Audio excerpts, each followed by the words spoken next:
Halo, Assalamualaikum. Sekarang pukul 11.24. Hari ini kita akan bedah kampus. Sebelumnya saya memperkenalkan diri dulu. Nama saya Kuda Marjati, biasa dipanggil Damar. Di sebelah kanan saya Rehan, bisa dipanggil Alfa atau Rehan. di sebelah kiri Saya Umar Akbar, bisa dipanggil Akbar.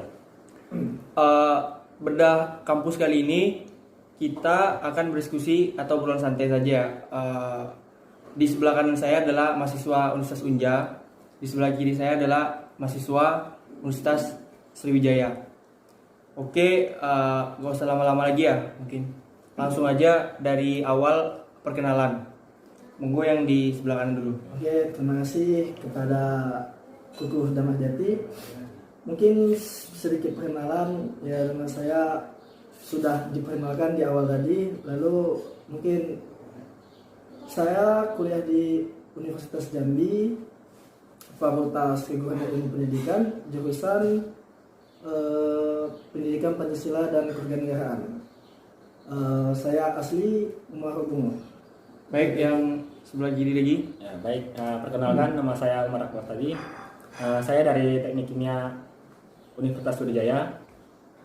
Saya asli Marabungo. Baik, narasumber kami ini bukan main-main, bukan kaleng-kaleng ya. Jadi jangan lupa subscribe di kanan bawah. Terus yang kedua itu ada journey atau perjalanannya lah, dari awal masuk, terus jalur ya, terus jurusan, pendaftaran, dan ya kalau boleh kita sedikit ngorek-ngorek tentang perkuliahannya lah, uang UKT-nya lah gitu. Boleh Mas yang di kiri saya dulu. Baik, untuk saya sendiri kan dari Universitas Sriwijaya Teknik Kimia. Nah, alasan saya masuk ke kampus ini karena untuk wilayah Sumatera itu sendiri, Teknik Kimia yang jurusannya yang akreditasinya A itu hanya di Universitas Sriwijaya. Nah, selain itu, untuk jalur masuk di Teknik Kimia Universitas Sriwijaya itu ada 4. Ada SNMPTN, ada SBMPTN, ada yang mandiri yang Sumatera, sama mandiri yang se-Unsri. Nah, untuk perlu kalian ketahui bahwasanya jurusan Teknik Kimia ini dari Unsri itu sendiri ada 4. Yang pertama di SNMPTN, yang kedua SBMPTN, yang ketiga itu jalur mandiri se-Sumatera, dan jalur mandiri khusus dari Unsri itu sendiri. Nah, untuk uang kuliah yang perlu kalian ketahui untuk jurusan Teknik Kimia, khususnya Fakultas Teknik, itu ada 8 bagian, di mana uang kuliah tertingginya itu sekitar 7.600.000 itu untuk si SBMPTN. Kalau untuk si mandiri itu lebih tinggi lagi, sekitar 10 juta kalau tidak salah. Nah, untuk saya sendiri kenapa memilih Teknik Kimia di Unsri itu? Yang pertama, karena Teknik Kimia di Unsri itu udah memiliki akreditasi A. Selain itu, yang perlu kalian ketahui bahwasanya Teknik Kimia Unsri itu sejak 2019 sudah memegang akreditasi internasional, sehingga nanti lulusan-lulusannya merupakan bisa bekerja di luar negeri. Itu yang perlu kalian ketahui. Selanjutnya, masalah bagaimana sih perkuliahan di Unsri itu sendiri. Jadi di Unsri itu sendiri, khususnya Teknik Kimia, perlu kalian ketahui ada 2 tempat, ada di Unsri Bukit sama Unsri Layo. Kalau Unsri Layo itu khusus mahasiswa lulusan SNMPTN dan SBMPTN. Sedangkan kalau yang di Unsri Bukit itu khusus mahasiswa dari jalur mandiri. Namun apabila kalian tinggal merupakan mahasiswa Layo mau pindah ke Unsri Bukit bisa juga, atau sebaliknya. Nah, untuk perkuliahan itu sendiri kalian sudah memiliki paket-paket sendiri sesuai dengan kurikulum yang ada, sehingga kalian tidak sulit untuk mengatur jadwal dari perkuliahan itu sendiri. Jadi ya kira-kira gitulah perjalanan panjang ya, kira-kira dari awal jalur ya, dari jurusan, terus perkuliahannya, terus sampai ke uangnya tadi kan beda tuh, dari SNMPTN, SBMPTN, terus mandirinya beda kan, udah jelas beda kan, namanya juga mandiri gitu kan. Selanjutnya mungkin Mas yang di sebelah kanan saya. Oke, terima kasih Mas Dama. Mengapa alasan saya mengambil kampus ini, mungkin ada pertimbangan yang mengakibatkan saya menuju ke kampus ini. Entah itu masalah kedekatan atau apapun, yang jelas mungkin pertimbangan saya yang sudah saya pertimbangkan untuk mengambil Universitas Jambi. mengenai jalur saya tetap mengikuti prosedur mulai dari SNMPTN, SBM dan jalur mandiri. Tetapi setelah tidak diterima di SN, mencoba ke SBM tetapi tidak juga diterima, tetapi tidak berkecil hati, masih berusaha juga sebagai motivasi untuk melanjutkan ke perguruan tinggi, dan saya mencoba jalur mandiri. Alhamdulillah diterima. Lalu mengenai jurusan mengapa saya mengambil pendidikan Pancasila dan Kewarganegaraan, karena saya merasa basic saya ada di Pendidikan gitu ya? ada di sini ya. Kemudian juga saya mengingat bahwa betapa pentingnya pendidikan yang harus kita kedepankan, terutama untuk negeri kita ini. Karena banyak orang yang pendidikannya tinggi tetapi tidak mampu mereka mengimplementasikannya ke dunia nyata. Mungkin ya sedikit ingin membantu merubah pendidikan di Indonesia, maka kita harus terjun, ya bukan harus terjun melalui jalur fakultas pendidikan, tapi masih banyak fakultas-fakultas lain, tergantung keinginan kita kembali. Lalu masalah uang perkuliahan. Uang perkuliahan di Universitas Jambi tersebut itu berbagai macam, tidak tergantung kembalinya kepada fakultas masing-masing. Karena setiap fakultas itu berbeda, apalagi dilanjutkan lagi berbagai macam banyak jurusan di Universitas Jambi, maka semakin berbeda untuk uang pendaftaran, uang perkuliahan. Kalau saya sendiri sih kemarin 7 juta itu untuk mandiri. Jadi kalau dibilang normal ya sedikit normal dibandingkan kampus-kampus yang lain.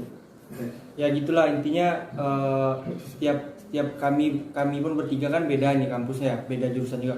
Jadi setiap orang tuh tidak bisa menilai dari dia masuk jalur apa, dia UKT-nya berapa, gara-gara dia masuk mandiri terus UKT-nya tinggi, memang wajar gitu. Cuman kami semua ini udah istilahnya udah melewati proses dari A, B, C. Dari A itu tadi dari SNMPTN, SBMPTN, terus jalur mandiri kan, namanya perjuangan kita kan ya kembali lagi kita serahkan ke Tuhan kan. Gitu sih. Selanjutnya suka dukanya di dunia perkuliahan gitu. Pengalaman apa mungkin ada, ya boleh di-share lah kalau mungkin boleh gitu. Mungkin dari Mas Rehan gitu. Tentunya kalau bicara mengenai suka duka tentu banyak yang kita alami, apalagi pas waktu awal masuk PKK tentunya, dimana kita menemui orang-orang baru. PKK itu kayak itu kayak ospek gitu ya? Nah, ya lebih tepatnya ospek. Kalau bahasa lainnya ospek, tergantung universitasnya kembali mau ngomongnya apa. Tetapi ya itu tadi, pada saat ospek tentunya kita menemui hal-hal yang baru seperti beradaptasi kembali dengan orang baru. Itu merupakan suatu duka yang kita alami karena kita harus beradaptasi lagi dengan hal yang baru, mencoba berinteraksi lagi bagaimana, baik itu kosakatanya, bahasa ataupun lain-lainnya, sikapnya. Dukanya banyak, mungkin mengenai tugas, ya sebagai mahasiswa tugas itu sudah identik lah ya, identik atau kewajiban lah. Ya sukanya jelas juga ada. Yang pertama jalan-jalan gitu mungkin. Bisa jadi jalan-jalan. Yang jelas relasi kita pertama. Ya, karena bagaimana disinilah kita mampu menambah relasi, menambah wawasan. Ya di sini di kampus yang kita bina ini, kita dibentuk sesuai dengan tridharma perguruan tinggi. Yang pertama pengajar dan pendidik. Di sinilah kita belajar. Habiskanlah masa muda kita di tempat yang kita bina ini, ya di perguruan tinggi. Oke, itu saja sih sukanya. Makasih. Terus lanjut ke Mas Akbar nih.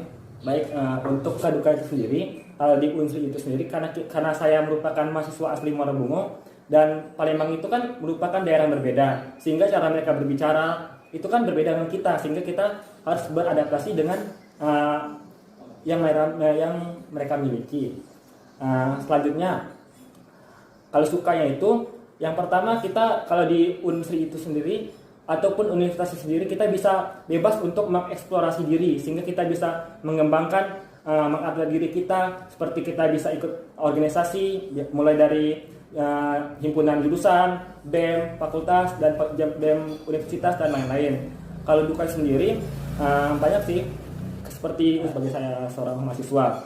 Kalau sukanya itu, kalau kita mahasiswa itu kita memiliki kekompakan, misalkan ada tugas, nah kita tuh berembuk jiwa ambis kita tuh, kok jiwa ambis sih? Jiwa apa tuh apatis? Jiwa apatis. Jiwa apa ya? Kebersamaannya lah gitu ya. Kebersamaannya. Sama seperti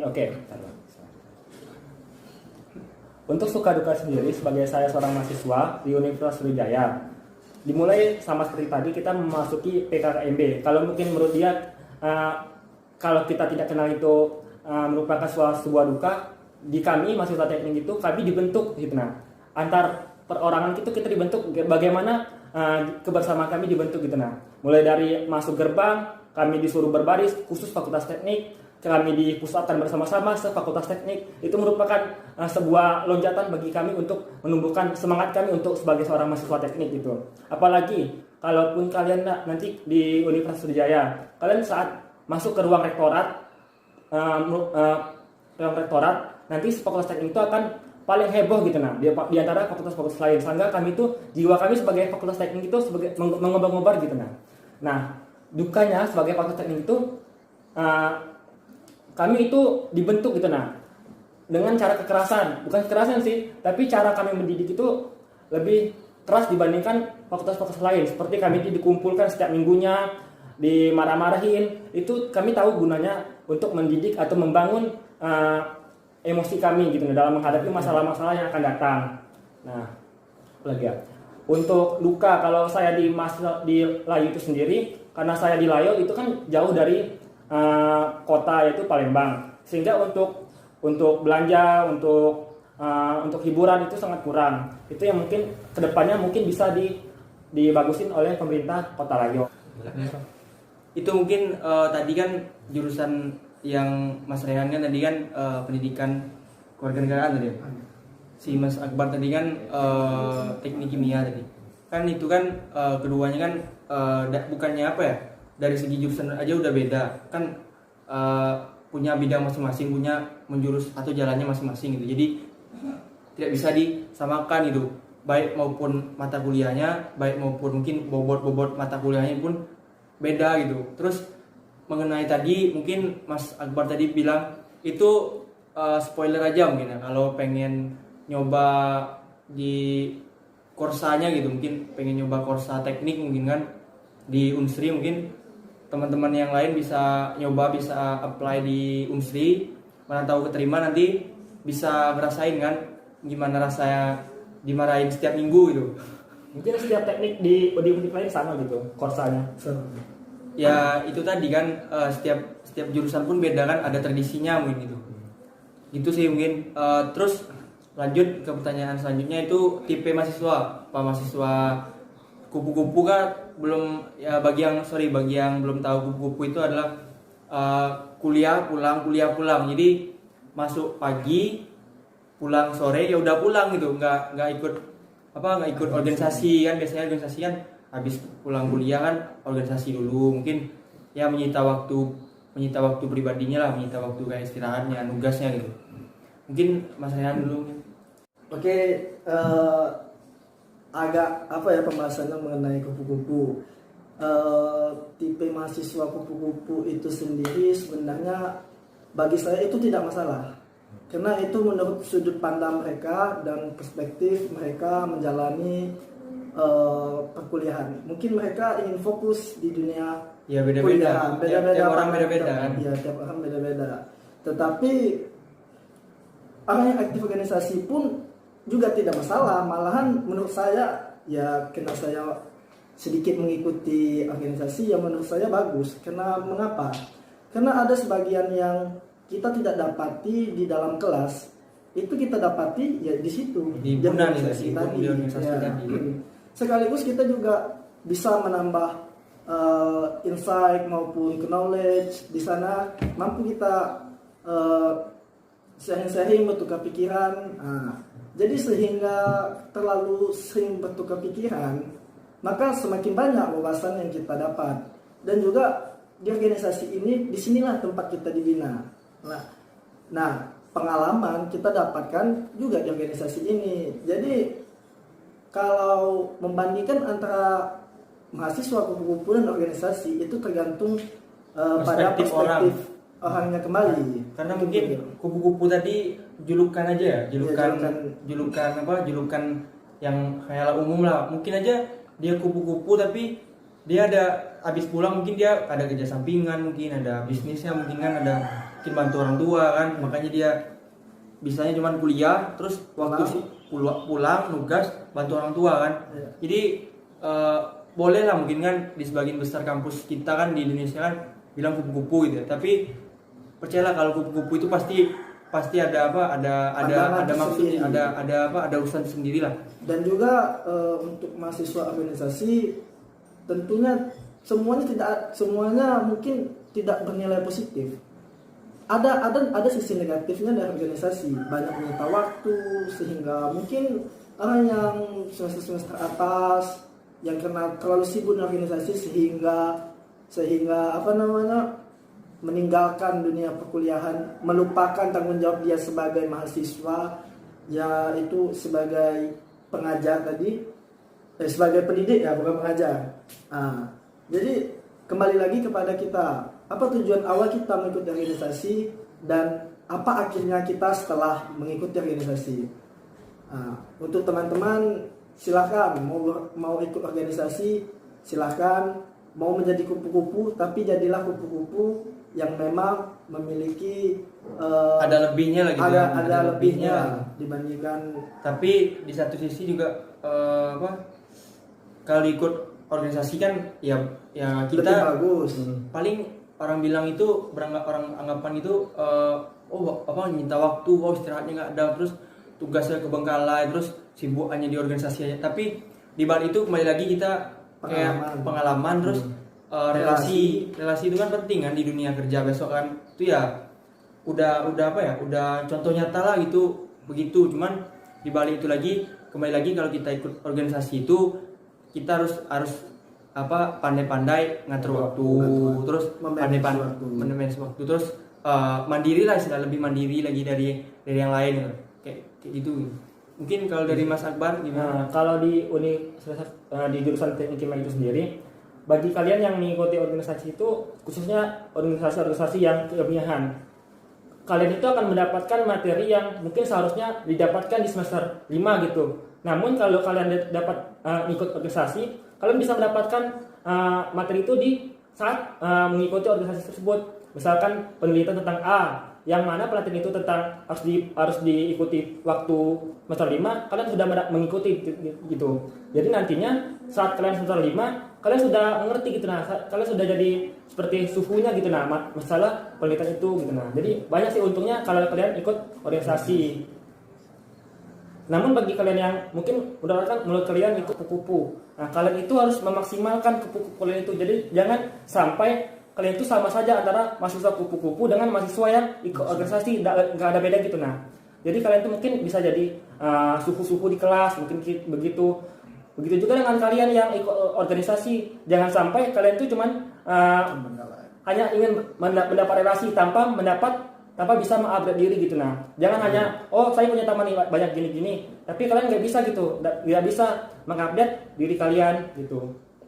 Mungkin dari Mas Akbar bilang tadi yang saya dapatkan tuh mungkin kalau organisasi itu boleh organisasi, boleh kupu-kupu, cuman kalau organisasinya lagi harus ya kita udah organisasi, udah nyita waktu, masa nggak dapat relasi, masa nggak dapat pengalaman gitu kan.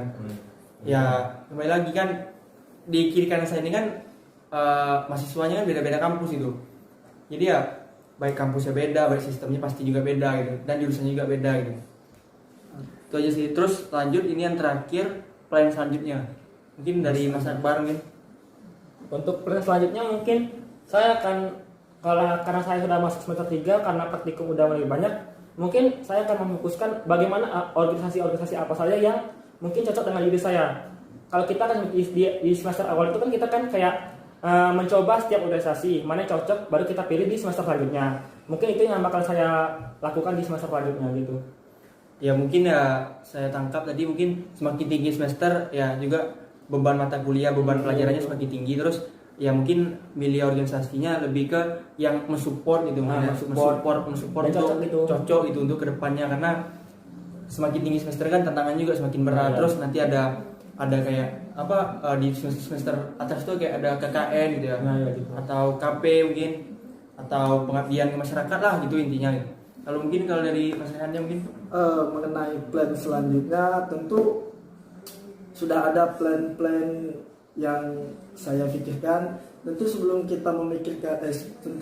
kita melanjutkan plan kita yang bakalan kita inginkan, kita seharusnya membuat plan. Mungkin itu bisa per minggu, apa plan kita minggu ini, terus bisa lanjut ke plan per bulan, apa planning kita untuk bulan ini. Mungkin target saya untuk selanjutnya atau planning saya untuk kedepannya lebih mengikuti atau lebih aktif lah di organisasi, ya tujuannya untuk menambah wawasan saya, terus mengupgrade diri saya, dan juga tentunya tidak jauh penting relasi tadi yang seperti yang kita bahas tadi, hubungan kita yang harus kita kedepankan untuk masa-masa yang akan datang. Itu saya sih. mungkin ya tadi kalau yang saya tangkap tadi dari Mas Rehan tadi mungkin kedepannya lebih matang lagi lah istilahnya, lebih di organisasi kan, tapi tidak lupa sama tujuan awal kuliah gitu kan, wisuda jadi sarjana gitu, mengabdi ke masyarakat. Syukur-syukur fresh graduate langsung kerja gitu kan. Amin. Mungkin pesannya kembali lagi, saya ulangi lagi, kami ini kan beda kampus nih tiga, beda jurusan pula, beban mata kuliahnya pun beda, terus dari jalur masuknya pun berbeda-beda. Jadi nggak boleh satu orang itu menjudge atau menghakimi orang dari dia masuk dari jalur SNMPTN, oh iyalah gara-gara dia gini, oh dia dari SBMPTN, oh dari gini, oh dia jalur mandiri dari gini. Tuh kalau menurut saya pribadi itu bukan hak kalian gitu, istilahnya bukan hak kalian apa ya, bukan hak kalian, oh dia tuh iyalah ada orang dalam atau gimana, itu kan pribadinya dia lagi kan, itu ya urusannya dia gitu. Maksudnya dia kan sama-sama berjuang kan, ya namanya apa istilahnya gimana ya, namanya ya gitulah gitu jalannya. Jadi ya tiap orang tuh nggak bisa disalahkan, divonis gini, itu nggak bisa gitu. Mungkin sekian ya obrolan pesan dari Akbar. Mungkin ada pesan untuk yang mau masuk Unsri mungkin, karena Unsri tidak semudah yang kalian bayangkan gitu. Termasuk juga Universitas Jambi ya. Jadi nggak boleh setiap mungkin di sini di sini. Karena setiap apa itu bukannya orang Jambi, bukan orang Palembang aja yang mau masuk di situ. Karena udah terbukti ada orang Palembang yang di Jambi, ada yang orang Jambi di Palembang gitu kan. Mungkin pesan sedikit untuk rajin belajar gitu ya. Mungkin bagi teman-teman yang mau masuk Unsri atau yang udah di Unsri, mungkin kalian tuh harus pandai-pandai memanage waktu, karena kita tuh udah beralih dari SMA dengan kuliah itu kan udah berbeda gitu. Kalau kita SMA kita yang diatur, jadwal udah teratur, sedangkan kalau kuliah itu kan kita harus mengatur diri kita, apalagi kalau kita merupakan anak kos, anak rantauan. Nah, sehingga kalian tuh pandai-pandai lah gitu. Dan juga harus pandai-pandai menyesuaikan diri dengan lingkungan. Ya itu sih kalau mungkin ya lingkungan baru, terus kita harus beradaptasi lah gitu. Ya otomatis lah gitu. Kalau nggak beradaptasi ya mau gimana kita berkembang gitu kan. Mungkin dari Mas Nya terakhir mungkin pesan-pesannya. Pesan mengenai pesan ini tentunya buat adik-adik yang lagi nonton ini mungkin. Teruslah bersemangat, jangan pernah menyerah. Apapun kedepannya, mau kalian diterima di mana, jangan pernah menyerah, karena itu sebuah batu loncatan untuk kalian kedepannya. Teruslah berjuang. Dan untuk channel ini Ki Hajar Dewantara pernah berkata bahwa jadikanlah setiap tempat sebagai sekolah dan jadikanlah setiap orang sebagai guru. Di sini kami tidak bermaksud untuk menggurui, tetapi hanya sedikit obrolan lah gitu kan, pengalaman kami lah gitu. Mungkin saya simpulkan sedikit ya, itulah kami gitu kan, ya masih kaku lah kan, masih awal-awal gitu. Terus ya yang udah nonton Jangan lupa support kami. Mungkin itu aja. Terima kasih. Assalamualaikum warahmatullahi wabarakatuh.